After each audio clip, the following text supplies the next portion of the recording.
Welcome to Democracy Now!, democracynow.org, The War and Peace Report. I'm Amy Goodman.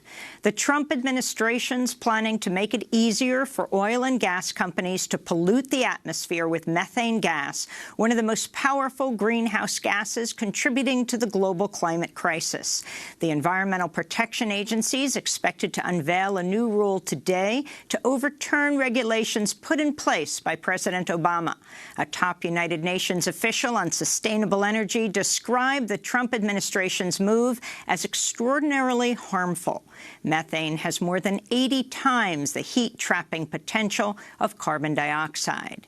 In other environmental news, President Trump is pushing to allow logging in Alaska's Tongass National Forest, the world's largest intact temperate rainforest. Trump has ordered Agriculture Secretary Sonny Perdue to exempt the 16.7 million-acre forest from restrictions put in place over 20 years ago by President Clinton. The group Earth Justice has described the forest as a major buffer against climate change, stating, quote, "The Tongass stores hundreds of millions, if not over 1 billion tons of carbon, keeping the heat-trapping element out of the atmosphere," they said. Trump's move to open up logging to the world's largest intact temperate rainforest comes as wildfires continue to burn in the Amazon in Brazil, as well as near the Congo Basin forest in Africa. Hurricane Durian is continuing to gain strength in the Atlantic, threatening the Bahamas and Florida with what could become a Category 3 storm. On Wednesday, the storm slammed into the Virgin Islands but did not directly hit the main island of Puerto Rico. However, parts of the Virgin Islands and Puerto Rico remain without power. While Puerto Ricans prepared for the storm on Wednesday, President Trump continued to attack the island, describing it on Twitter as, quote, "one of the most corrupt places on earth." Trump went on to describe himself as, quote, "the best thing that's ever happened to Puerto Rico." The 16-year-old Swedish climate justice activist, Greta Thunberg, has arrived in New York City after a 2-week voyage across the Atlantic in a solar-powered 60-foot racing yacht. Thunberg came to the United States to attend upcoming UN climate talks in New York in September and Santiago, Chile in December. Thunberg does not fly due to heavy carbon footprint of air travel, so she chose to make the journey by boat. After docking in New York, Greta Thunberg spoke to reporters about the climate crisis. I mean, the older generations are the ones who have been causing this problem, and so I don't think they should be saying to us, you should just be a normal kid and do what normal kids do, but you should, because they are the ones who have caused this, and we are just trying to clean up after them. We'll hear from Greta Thunberg as well as the youth activists who greeted her and her father, who took across the ocean with her. In election news, New York Senator Kirsten Gillibrand has dropped out of the presidential race after failing to qualify for the next Democratic debate September 12th, which required candidates to have 130,000 unique donors and at least 2% support in 4 official polls.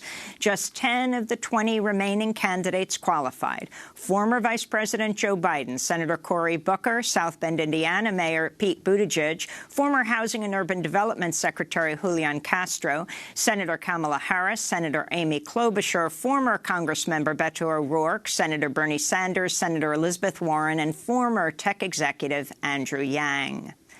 Nationwide protests took place in Britain Wednesday after Prime Minister Boris Johnson suspended Parliament, increasing the likelihood of a no-deal Brexit. Parliament will be closed from mid-September to mid-October, meaning lawmakers who oppose a no-deal exit from the European Union would have very limited time to pass legislation supporting any other measures. The UK is scheduled to leave the European Union on October 31st. Some opponents of Brexit accused Prime Minister Johnson of waging a coup. On Wednesday, thousands of protesters gathered outside the British Parliament to denounce Johnson's decision. This is protester Marion Sharples. I just think it's just incredibly disrespectful that Boris Johnson and the government think that it can be passed off as normal practice. It's absolutely a tactic. It's absolutely a tactic to limit the amount of time that MPs have to debate this and to push through a no-deal Brexit and take back control.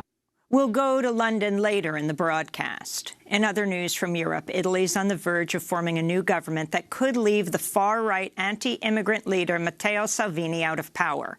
On Wednesday, two rival political parties, the Five Star Movement and the Democratic Party, reached a deal to form a new coalition government. This comes after Salvini attempted a power grab last week by withdrawing his support for the ruling right-wing populist coalition, leading to the resignation of Italy's prime minister.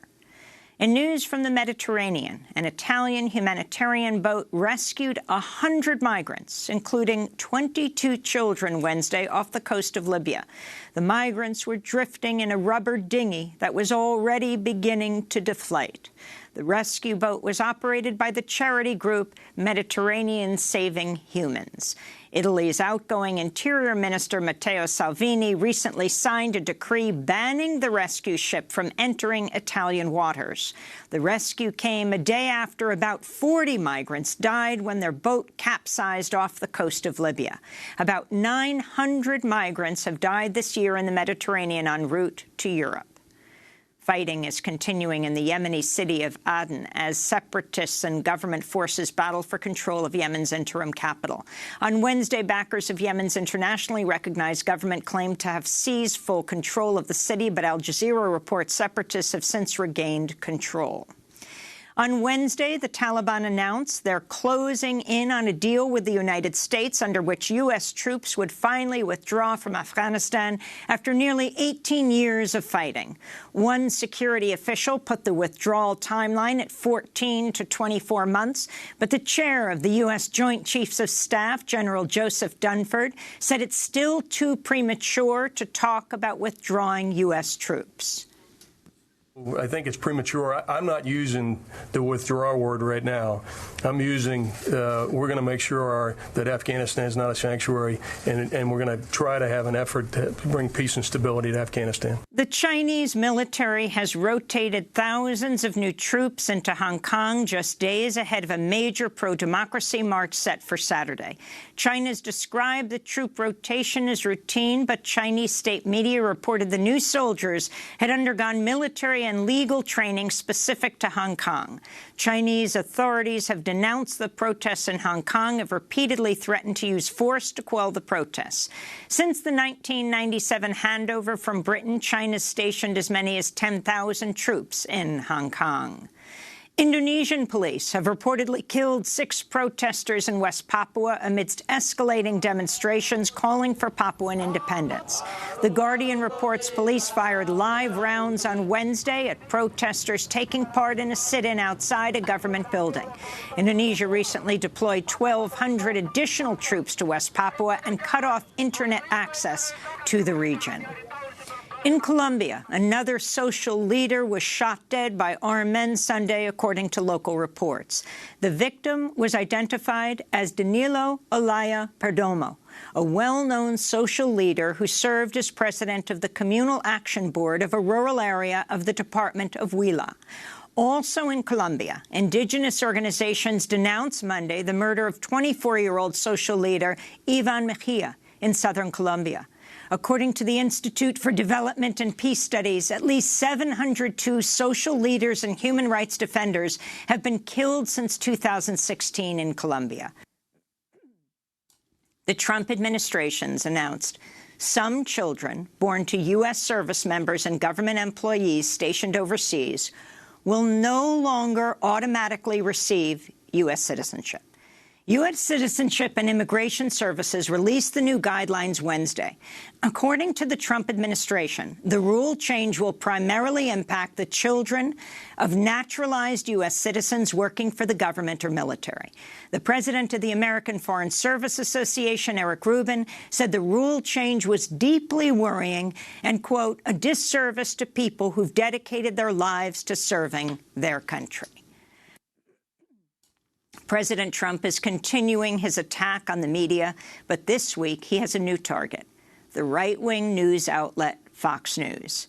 In a Twitter message on Wednesday, Trump wrote, quote, "Fox News is letting millions of great people down. We have to start looking for a new news outlet. Fox isn't working for us anymore," the president tweeted.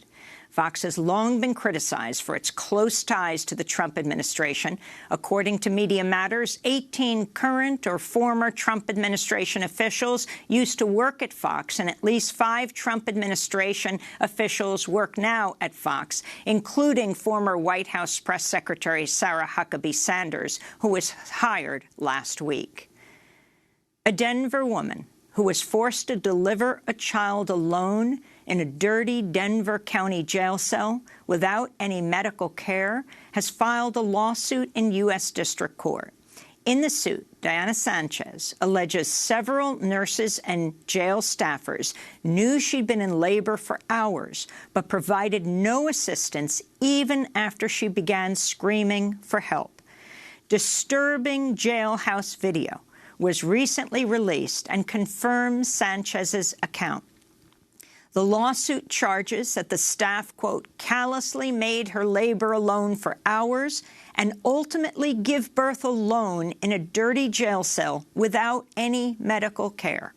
The suit was filed against the city of Denver, the county of Denver, Denver Health Medical Center, and 6 individuals. In Alabama, an African-American man who spent 36 years in prison for stealing $50 from a bakery will soon be released. In 1983, Alvin Kennard was sentenced to life without parole under Alabama's old 3 strikes law, but a judge on Wednesday resentenced him to time served. The computer giant Apple has apologized to its users after acknowledging contractors listened to the commands users gave to the voice assistant Siri on their iPhones and other Apple products. One whistleblower recently told The Guardian they heard Siri users having sex, making drug deals, and discussing sensitive medical details. Apple, Google, and Microsoft have all faced criticism recently for allowing workers to access the voice recordings of users in an attempt to improve their services. And in news from Africa, human rights defenders continue to call for the release of Nigerian journalist and activist Omoyele Sowore, who publishes the online news site Sahara Reporters, was arrested August 3rd after calling for nationwide protests under the banner Revolution Now. He ran against President Muhammadu Buhari earlier this year in an election he said lacked a level playing field. A coalition of press freedom organizations and human rights groups recently petitioned the United Nations and the African Union, while a group called the African Renaissance Organization sent a petition to the U.S. Department of State asking the U.S. government to apply pressure on President Buhari for Omoyele Sowore's release. And those are some of the headlines. This is Democracy Now!, democracynow.org, The War and Peace Report. I'm Amy Goodman.